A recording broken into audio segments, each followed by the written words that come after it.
Hello everyone and welcome back to my The Young and Restless 24 YouTube channel. I hope you guys are having a wonderful day. Before we start, please hit the subscribe button and give this video a thumbs up.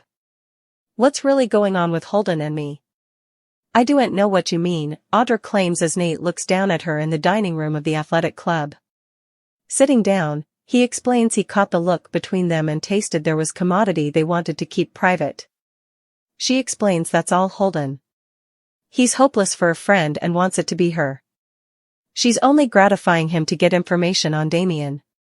Nate says he trusts her but adds that if there was anything further going on with Holden, she could tell him. He knows how hard it can be to be open about an old honey to a new man. When she offers to fill him in on what she's learned, he suggests they do it at his place. Amy will be in Chicago for a while and Audra thinks he should hear what she's learned before she tells Amy. When Audra and Nate arrive at the extension, she notices that Amy forgot her scarf and worries that it'll be chilly in Chicago.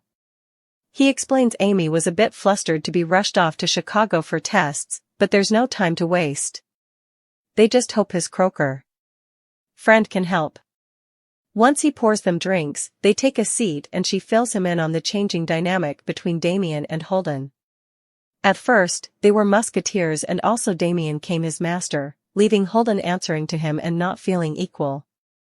It sounds like Holden resents Damien for treating him like an hand first and a friend second. It appeared to Audra that Damien came down on Holden before. She adds that he told her his master has a bad temper. Nate prodigies if Holden clued into her looking for information. A limelight on his family is the last thing he wants right now. Lily has been digging too and he's hysterical that Damien will be spooked off if he discovers people are digging around in his life. Audra asks what Lily discovered and Nate explains that his half-family prevaricated about retaining 2 companies and is only a CEO. She's sure that keeping up so numerous falsehoods must be taking a risk on him. She adds that Nate may be too emotionally involved to be objective about this. Nate will admit that he's not entirely ready to trust his family but he wants to. Audra suggests he's too auspicious but points to how much good this is doing for Amy. She's sure he'd also like a family. While Nate should follow his instincts, he should also be conservative. He's sure he's seen casts of a good man behind Damien's facade. Audra advises caution about letting Damien into their lives until they know more. Nate insists that what matters is how much more positive Amy has come. He's determined to make her conciliation with her son be. Audra worries that Damien could hurt Amy or Nate. Hastings is confident that the reunion will change Damien for the better. Perhaps they will each get burned, but he wants to hold on to the stopgap that they can be a real family. She repeats that she doesn't want them hurt. Nate needs to believe the stylish, he's not sure he or Amy could handle another stunner. Nick stops by Billy's new place to ask for a list of connections Phyllis might have linked up with. Billy formerly allowed of that and made the calls. They didn't diss out. They agree that commodity is wrong then. Handing Nick a beer, Billy urges him to take a nanosecond and suppose. As they sit, Billy admits it took him a while to admit to himself that Phyllis could be in real trouble. Nick says it's normal to suppose she's gone truant given her history. They presume on whether the 2 women were abducted. Billy asks how sure Nick is that Ian Ward is dead. Nick admits that's the first name that popped into his head when he considered a hijacking, but he saw him get shot and knows he was cremated. Given that Phyllis and Sharon both called from burner phones, Billy assumes they must be together. Since Heather's death, the enmity between them is at its peak, so it can't be voluntary. Nick knows Sharon has issues but insists she's in a good place. He believes neither woman is out for vengeance at the moment. Chance has been calling conventions, but the waiting is getting too important for Nick. After all his family has been through recently, this is only taking it to another position. He gulps beer before admitting that he blames himself for this, indeed if that makes no sense. Whenever Nick thinks his family is ready to heal, commodity additional hits them. It leaves him wondering what he's missing. Seeing how torn up the kiddies are makes it hard for him to imagine reaching the other side of this. He has people in his corner but still feels the weight. Billy urges him to cut himself some slack. Nick knows Phyllis gives him a hard time for writing to Sharon's deliverance, but he suspects she wants the same thing. Offering him his help, Billy muses on the irony of them coming together like this given their history. As Nick gets up to leave, he insists to Billy that this was a cling moment between them. He gets a call from the estate security platoon, who explain they checked all the CCTV footage but came up empty. He's going to call the family to see if they've heard anything and heads out. Damn it. Where are you? Billy prodigies. In the basement of the medical clinic, Sharon fusses over a series of cue cards. Exercising, Phyllis mocks her, joking she must be writing a pale list. She tries to guess what would be on it. Likely commodity having to do with her kitties. Perhaps one last farewell or snuggle. That's clearly what would be on Phyllis's list. Sharon snipes that makes sense since she didn't get that moment with them after she faked her death. Phyllis throws Sharon's history in her face too and suggests that she'd do commodity tone immolating like give away her plutocrat so everyone could respect her liberality. I'd go out with a bang. Phyllis says, sure that Sharon would too. She's also sure that Sharon would want to be saved by her knight in shining armor formally again. Sharon doesn't misdoubt that Phyllis would be happy to have Nick burst in there as well. As Phyllis practices her jabs, she continues to tease Sharon for wasting her time trying to break the mystery. She complains that what she's doing isn't helping, sharing in the game isn't getting them anywhere.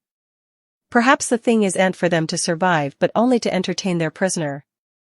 They dispute, and also Sharon complains about how hard it's to break the rearmost mystery. This makes Phyllis laugh. She brags that she figured it out by her fifth jumping jack and refuses to tell Sharon the answer. For all she knows, the game they're playing could be winner take all, so why should she partake what she knows? She wouldn't vacillate to leave Sharon before. Either, she thinks the answer is a fully ridiculous conception. Getting up, Sharon urges her to grow up and stop playing the mean girl because their lives are on the line. After Sharon horses her some further, Phyllis eventually grottos. Remission. That's the answer, she says. Sharon doesn't see how that's ridiculous. Phyllis says it'll no way be after all Sharon did to her family and Heather's body. When Sharon brings up the effects she'd have to forgive Phyllis for, the redhead dismisses that as ancient history. Once she declares this boring, Sharon continues trying to figure effects out. When she suggests they try remission for a chance to get out of there, Phyllis claims she'd rather die and be eaten by rats. Sharon continues looking for suggestions among her cue cards and Phyllis gulps down another bottle of water. What's the provocation? Sharon speculates. All of this seems to be the work of someone trying to prove how brilliant they are. If they could only figure out what the thing is, Phyllis is sure the thing is just to torture them. She yells at the intercom that they're tortured. They dispute about Phyllis spending all her time doing exercises and rehashing what Sharon did to Daniel. When Sharon reminds her she was cured, Phyllis accuses her of taking no responsibility and declares she'll no way forgive. What if it's the only way out of then? Sharon asks. Phyllis knows she could lie, but the freak would figure it out. She starts to shiver as she rambles and also doubles over, blurting out that she's squeamish. As Phyllis panics that she's being poisoned, Sharon calls to the intercom, contending for help.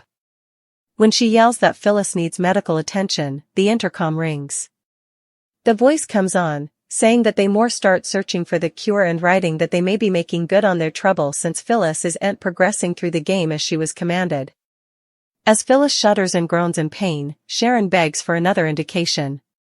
The voice returns to say, I'm the morning and the end, though you ain't see me. Sharon was hoping for commodity more direct, but no luck. She continues searching as Phyllis yammers. Ultimately, Sharon decides it must be the water and finds one bottle that has a sticker on it. It made Phyllis sick in the morning, will end the pain, and you ain't see it because it's clear. She prompts Phyllis to drink it. Back at the extension, Audra urges Nate to let her continue playing Holden to get information on Damien. He's reticent, so she teases that he may be jealous, which would prove their relationship is important to him. Nate hopes he doesn't need to act jealous for her to know that. They kiss. This arouses her appetite and she suggests they get pizza. When she grabs her phone, she sees a textbook from Holden that reads, "At the field. Sorry about bailing on lunch. Still need a friend." Audra shows it to Nate and asks how he wants her to respond. Taking her phone, he textbooks, "You've got one."